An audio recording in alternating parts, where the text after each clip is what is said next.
Hey everyone, Aaron here from Push Square with Liam's preview of Silent Hill 2, the upcoming Konami remake that's heading to PS5 later this year. Now, has this one managed to stick the landing, or does it have the potential to damage the Silent Hill legacy?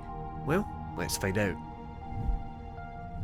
Bloober team has asked fans of the PS2 classic Silent Hill 2 to give it a chance, as it looks to remake what is widely considered one of the greatest horror games ever made. The Fanatical's fears are based on the studio's previous titles, Layers of Fear and The Medium, where the developer has been accused of poorly handling sensitive themes that are very much at the heart of the game they're currently remaking. Now, those concerns are warranted, but having played 3 hours of the PS5 version's introductory sequence, the studio deserves to make its case. Silent Hill 2 on PS5 is different to how it was 23 years ago, but that in no way means that it's bad. It's quite the opposite, in fact.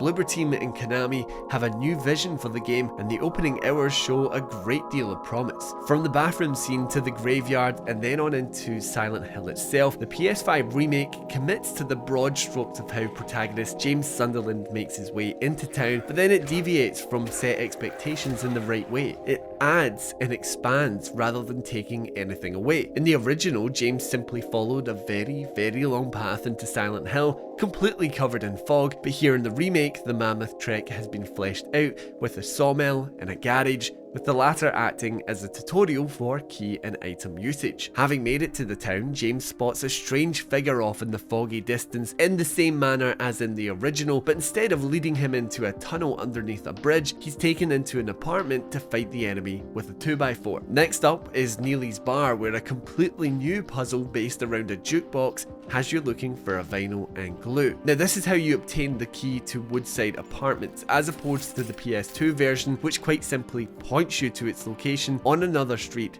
via a letter in the bar. From there, our preview session guided us through both the Woodside and Blue Creek apartments, where the game introduces the other world. Similar to the streets outside, the 2 main indoor sections have been expanded with fresh interactable items and files, more mechanics, and extra puzzles. The main brain teaser of the 2 apartments, the coin puzzle, has become more involved with different riddles and the ability to flip your coin to either side, meaning you have access to more options and, of course, more wrong answers. Having made it to the other world, our PlayStation ended just before the first Pyramid Head boss encounter. So it's quite difficult to stop and smell the roses during preview opportunities, especially when you're under time-limited pressure. But the overriding feeling, content-wise, is that the Silent Hill 2 remake, just like Capcom's RE4 remake, is the same game you remember, but refined and expanded. At least in the first few hours, the biggest change is simply where you fight the first enemy. The combat system has received similar treatment. It's purposefully retaining that slightly awkward and clunky nature, while expanding your options a little with a dodge to avoid enemy attacks. There's no lock-on option, but you will swing melee weapons with R2, and aim and shoot guns the usual way with L2 and R2. Health drinks and syringes are then mapped to the triangle button, where you press to use the former and hold for the latter, and your overall HP is conveyed using blood splatters on the screen. The more intense they are, the closer you are to death. In the early exchanges, the 2x4 James finds will do most of the killing, needing roughly 5 hits to kill an enemy, and the handgun found in the apartment complex is then for those more desperate situations where you're either on the verge of death or you're in a boss battle. Now, what makes all of this come together is that Bloober team hasn't turned Silent Hill 2 into an action game. While we did once or twice have a surprising amount of handgun bullets, every individual enemy presents a genuine threat. They are particularly deadly in groups of 2 or even 3. Retaining its survival horror roots, combat feels intuitive enough to where you can get by if you know what you're doing. But you'll never be in a position where enemies are no longer a threat. This balance from Bloober team and Konami is clearly on purpose, and the opening hours of the remake get it right. It flirts with both sides, providing tense battles and satisfying murders. Of course, the single biggest alteration for the PS5 remake is bringing the original's PS2 graphics into the modern age. This game looks fantastic, though not quite on the same level as big budget new releases. All the characters have been given a significant facelift, while the dark and decrepit environments of the shops and apartments have never looked so pixel perfect. Silent Hill itself looks absolutely awful, which is a fantastic thing.